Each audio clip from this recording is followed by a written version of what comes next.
मैं हूं अंकित अवस्थी। चर्चा है हमारे देश के अंदर कुछ ऐसे देशद्रोहियों की, कुछ ऐसे समाज कंटकों की जिन्हें शायद समाज का हिस्सा होने पर हम समस्त भारतीय शर्मिंदा हैं। चर्चा है एक ऐसे वाकये की जिसने हम समस्त भारतीयों को फिर से वहीं लाकर खड़ा कर दिया है कि हम कितने बड़े दोगले हैं। अगर हमारे देश के अंदर कोई भी व्यक्ति झांकने की कोशिश करता है तो हम समस्त भारतीय एकजुट होकर कहते हैं कि तेरी मजाल कैसे हुई। लेकिन जब हम किसी के घर में झांक करके उन्हें उस तरह की टिप्पणियों से छेदते हैं जिन्हें वो हमारे खिलाफ बनाती हैं, जिन्हें समस्त भारतीयों के बीच में तुड़ान पैदा करती हैं, उन घटनाओं को हम चुपचाप देखकर रह जाते हैं। मेरे प्यारे साथियों, घटना देश की राजधानी दिल्ली की, जहां पर नॉर्थ ईस्ट की कुछ छात्राएं जो यूपीएससी की तैयारी के साथ साथ फ्रीलांसर कुछ वर्क भी करती थी, अपने घर में किसी काम के लिए उन्होंने एक टेक्नीशियन को बुलाया। एसी फिटिंग चल रही थी। एसी फिट कराते समय कुछ कचरा निकला, घर में जाकर गिरा दूसरे व्यक्ति के नीचे। जिन व्यक्ति के घर में जाकर वो गिरा, वो लोग चढ़कर ऊपर आए और आकर के पूर्वोत्तर की इन छात्राओं को भला बुरा कहने लगे। भला बुरा इतना कि मैं आपके सामने उन शब्दों का इस्तेमाल करते भी अपने आप को बहुत छोटा पाता हूं। एक ऐसे शब्द जो अक्सर आपको गली चौराहों पर सुनने में मिल जाते थे एक समय तक। भारत ने जैसे जैसे कल्चरल डाइवर्सिटी को लोगों के बीच में बहुत अच्छे से विकसित किया, आजकल यह दौर धीरे धीरे थमा जरूर है, लेकिन अभी भी यह बिल्कुल उसी वायरस की तरह है जो कभी जाति सूचक शब्दों के रूप में हुआ करता था। हमारे देश ने जाति सूचक शब्दों के लिए कानून बना लिए, लेकिन हमारे ही देश में दक्षिण भारतीयों को कलर से संबोधित करना, उत्तर भारतीयों में क्या कहते हैं उसको, पूर्वोत्तर भारत के जो क्षेत्र के लोग हैं उन्हें नस्लीय आधार पर रेसिस्ट कमेंट करना कब तक सही रहेगा, यह हमें सोचने की आवश्यकता है। मेरे प्यारे साथियों, देश की राजधानी दिल्ली में कुछ ऐसा वाकया घटा जहां पर बहुत ही शर्मनाक और आपत्तिजनक बयान उन बच्चियों के खिलाफ दिए गए, उनको इस तरह से प्रताड़ित शब्दों में किया गया जो कि शायद सुनने पर आप भी सहन ना कर पाए। जानकारी के अनुसार एक घटना घटती है जहां पर बच्चियों के सामने दूसरे फ्लोर के रहने वाली महिला पुलिस की प्रेजेंस में, पहले वो पुलिस को लेकर आती हैं, अपने साथ में एक पुरुष को लेकर आती हैं और उन बच्चियों के साथ में बदसलूकी करती है। बदसलूकी में आरोप लगाया जाता है कि तुम मसाज पार्लर पर काम करते हो। बहुत ही पर्सनल और निंदाजनक टिप्पणी की जाती हैं। ऐसी टिप्पणियां जिसमें अक्सर आप सुनने को मिलते हैं किसी को चिंकी, किसी को मोमोज, पता नहीं किस किस तरह से मसाज पार्लर, ऐसे ऐसे शब्द जिनका इस्तेमाल अपने आप में प्रतिबंधित होना चाहिए, उन शब्दों का उपयोग करके उन्हें, ये बिल्कुल आज हमको अपने गिरेबान में झांकने की जरूरत है, विचारने की जरूरत है कि हम भारतीय किस तरह से हैं, हम कितने दोगले हैं। ये वो बयान है जो एक दूसरे की तरफ कहे गए। उन बयानों को आप चाहें तो एक बार के लिए देखकर पढ़ लीजिएगा। साथियों, आरोप है कि आरोपियों ने एसी लगाने वालों के साथ बदसलूकी की थी। कह रहे थे कि ड्रिल करने पर जो उनकी धूल गिरी है उसके चलते उन्होंने इतनी बदसलूकी कर दी। एसी वाला जो चश्मदीद है जिसने लगाया था, मशीन लगाया था, वो बताने लगा कि साहब मुझे भी धमकी दी गई थी। और उस बच्ची से जब पूछा गया तो उसने कहा कि भाई हमारे साथ में इस तरह की मतलब हरकतें लोगों के द्वारा की गई। ये पूरा इंसिडेंट बताना मेरा उद्देश्य आपको नहीं है। ये घटनाएं क्यों हो रही हैं, इस पर विचारने की आवश्यकता है, जिसके लिए मैं आपके साथ इस सेशन को साझा कर रहा हूं। दिल्ली सीएम ने उन बच्चियों से मुलाकात की और यह आश्वस्त किया कि ऐसा फिर नहीं होने देंगे। कपल जिसने इस तरह का अब्यूज किया था उन्हें अरेस्ट कर लिया गया और उन्हें 14 दिन की न्यायिक हिरासत में भेज दिया गया। हमारे देश में तमाम तरह की प्रतिक्रियाएं आई। साथियों, ये केवल एक घटना थी।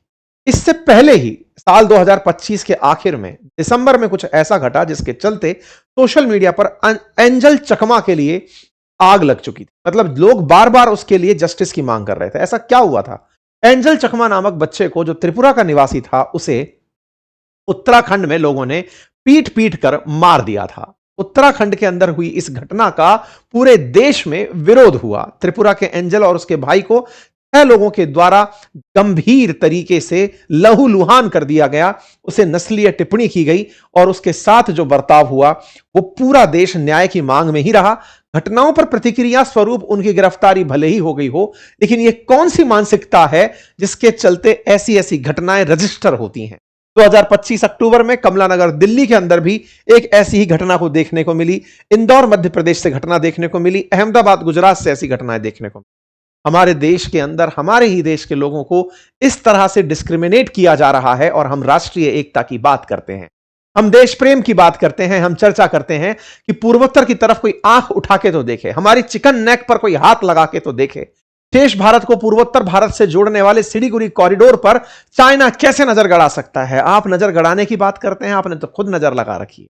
इस पूर्वोत्तर को आपने अपनी शान बना रखा है कि इतना खूबसूरत हमारा पूर्वोत्तर है, उस पर अगर बांग्लादेश का मोहम्मद यूनुस बयान दे दे तो हम आग बबूला हो जाते हैं। चाइना नजर उठा करके देख ले कि नहीं, अरुणाचल को मैं अपना बोलता हूं, या डोकलाम के पास पहुंच करके, या आपके क्या कहते हैं इसको, सिलीगुड़ी कॉरिडोर के पास चीन की नजर गड़ती है, या पाकिस्तान सिलीगुड़ी कॉरिडोर के आसपास नजर डालता है कि भारत के टुकड़े कर दिए जाएं, पूर्वोत्तर भारत को भारत से अलग करा दिया जाए। मणिपुर हिंसा होती है तो हम समस्त भारतीय राजनीति करने निकल पड़ते हैं, सरकार यूं, विपक्ष यूं, सब अपनी अपनी बातें सीखने निकल पड़ते हैं, लेकिन मानसिकता में हम समस्त भारतीय जनता से प्यार करते हैं या उस भूमि के क्षेत्र से? क्या करिएगा उस भूमि का जिस पर आपके अपने ही नहीं होंगे? आपके अपनों की जगह कोई और भी आ गया तो आप उसका क्या कीजिएगा? विचारणीय तथ्य है साथियों, हमारा पूर्वोत्तर भारत जिसके लोगों को इतने भद्दे सूचक नस्लीय शब्दों से संबोधित किया जाता है, उनके साथ नस्लीय टिप्पणी की जाती है, विचारणीय तथ्य है जिन्हें साथ सिस्टर कहकर भारतवासी पुकारते हैं, उनके लोगों को इस तरह का ट्रीटमेंट दिया जाता हो। मैं बार बार बोल रहा हूं, आपको याद है ना ये क्रिएचर जो चाइना जाकर कह आया था कि नॉर्थ ईस्ट का रास्ता तो बांग्लादेश होकर गुजरता है। आप लोगों के एकदम आग बबूला हो गया था कि कैसे इसकी नजर नॉर्थ ईस्ट पर चली गई, कैसे हमारे नॉर्थ ईस्ट के सौदे को ये चाइना में बैठकर कर लिया। बार बार जब ये ग्रेटर बांग्लादेश की मांग करने उठ पड़ता है, पूर्वोत्तर को बांग्लादेश में मिलाने की बात करता है बांग्लादेश, आपका खून खौल उठता है। आपको दिक्कत होने लगती है जब ग्रेटर बांग्लादेश, चाइना, पाकिस्तान और बांग्लादेश मिलकर डिसाइड कर रहे होते हैं कि यह क्षेत्र भारत से ले लो। क्यों इस तरह की बातें सोचते हैं ये लोग? कारण क्योंकि इन्हें दिखता है कि इनके बीच में तो वैसे ही इतना विभेद है, ये लोग तो आपस में ही लड़ रहे हैं, इनको और भड़काने की आवश्यकता है। देश के अंदर अगर इस तरह के सोशल एलिमेंट्स जो सोशल कहलाने लायक नहीं है, इन गैर सोशल तत्वों को, असामाजिक तत्वों को यदि भड़का करके पूर्वोत्तर के लोगों के साथ, कश्मीर के लोगों के साथ अगर इस तरह का भेदभाव पनपा दिया किसी देश के दुश्मन ने, तो आप विचार कीजिए, देश को बाहरी ताकतें नहीं, हम अंदर से खुद ही। एक सबसे जरूरी बात और वो ये कि एक छोटा सा कार्य जो हम अक्सर आपसे रिक्वेस्ट करते हैं वो है चैनल को सब्सक्राइब करने का। मेरे प्यारे साथियों, जहां आप मुझे सुन रहे हैं उसके नीचे एक सब्सक्राइब का बटन दिया हुआ है, जिसे दबाने में कोई खर्च नहीं आता, आपका समय लगता है 2 सेकंड का, लेकिन आपकी ये 2 सेकंड की कीमत हमारे लिए हौसला बनती है।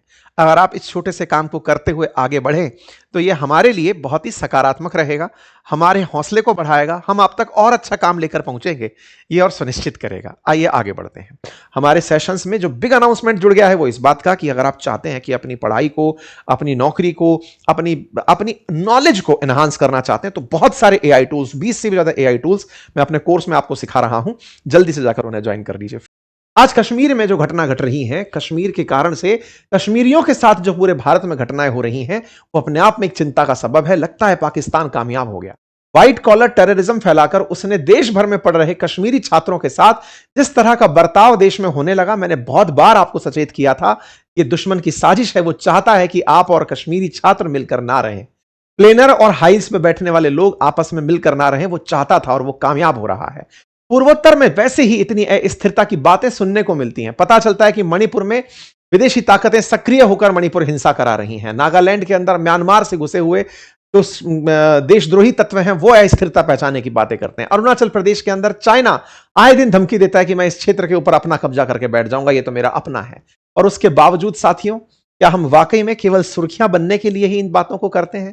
क्या हम वाकई में इन लोगों की बातों से चिढ़ते हैं, या फिर केवल हमारा देश प्रेम सोशल मीडिया और बयानों में ही निकलता है? जब इस तरह के बयान आते हैं, सोचिए ना, जब राष्ट्रीय एकता ही नहीं तो किस क्षेत्र की आप बात कर रहे हैं? इसी कारण से तो आप इस तरह की हरकतों को होता देखते हैं। बांग्लादेशी उठाकर के कहते हैं कि लो ये तो पूरा हमारा है। क्यों? क्योंकि भारतीयों में तो एकता है ही नहीं ना। क्यों करेंगे? पाकिस्तानी लोग जिस तरह की तैयारियों के साथ बैठते हैं, आए दिन आपको ये घटनाएं सुनने को मिलती, विचारणीय तथ्य है। और साथियों, ये केवल यहीं तक नहीं, आपकी केवल प्रतिक्रिया, आपकी निंदा, इनके लिए ये बात नहीं है।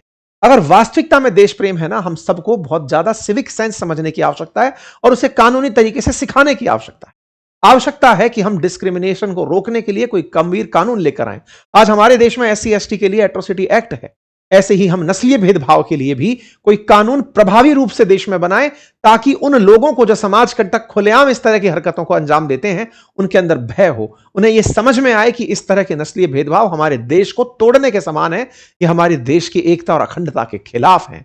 आज हमारे देश में जब भी कोई घटना घटती है, मणिपुर हमारे देश के अंदर, मेनलैंड इंडिया के अंदर भरपूर चर्चा में रहा कि प्रधानमंत्री नहीं जा रहे हैं। अपोजिशन ने तमाम प्रकार की चीजें उठाई, प्रधानमंत्री वहां नहीं जा रहे हैं, प्रधानमंत्री भी नहीं गए, लो साहब बाद में जाऊंगा, इलेक्शन के बाद जाऊंगा। मणिपुर की हिंसा, हर घटना का जिक्र देश के अंदर बैठ बैठ कर हो रहा है, लेकिन मणिपुर के लोगों के प्रति क्या भाव है? आचारणीय तथ्य। आचारणीय तथ्य है सत्ता पक्ष और विपक्ष दोनों के लिए, और ऐसा इसलिए है क्योंकि यही वो भारतीय हैं। जब यहां से बाहर वो कहीं जाते हैं और उनके साथ भेदभाव होता है, तब वो इसका विरोध करते घूमते हैं कि भारतीयों के साथ नस्लीय भेदभाव हो रहा है। आप खुद से पहले सोचिए कि क्या आप भी ऐसा करते हैं? आप भी ऐसा करते हैं तो क्या आपने कभी इस गलत होते को अपने देश में ऐसा इंप्लीमेंट किया कि लोग आपको एक सिविक सोसाइटी का व्यक्ति माने, इस तरह से आपको ट्रीटमेंट दे कि नहीं भारतीयों को कुछ भी कहना, क्योंकि भारतीयों में अपना आत्मसम्मान इतना जबरदस्त है? आज दुनिया के अंदर भारतीयों के साथ नस्लीय भेदभाव होता है, न्यूज बन जाती है कि साहब देश के रेसिस्ट कमेंट कर दिया गया इंडियंस के ऊपर। इंडिया में इतनी डाइवर्सिटी है, कोई ना कोई विदेशों में अगर कोई व्यक्ति गया है उसके साथ में, चाहे वो काम में गया हो, आप विचार करिए ना, क्या हमारे समस्त भारतीय निकलकर दुनिया भर में जाकर बढ़िया इंजीनियर और डॉक्टर ही बनते हैं? नहीं, बड़ी मात्रा में गल्फ कंट्रीज में लेबर भी बनते हैं, स्वीपर भी बनते हैं, सफाई कर्मचारी बनते हैं, होटल स्टाफ बनते हैं।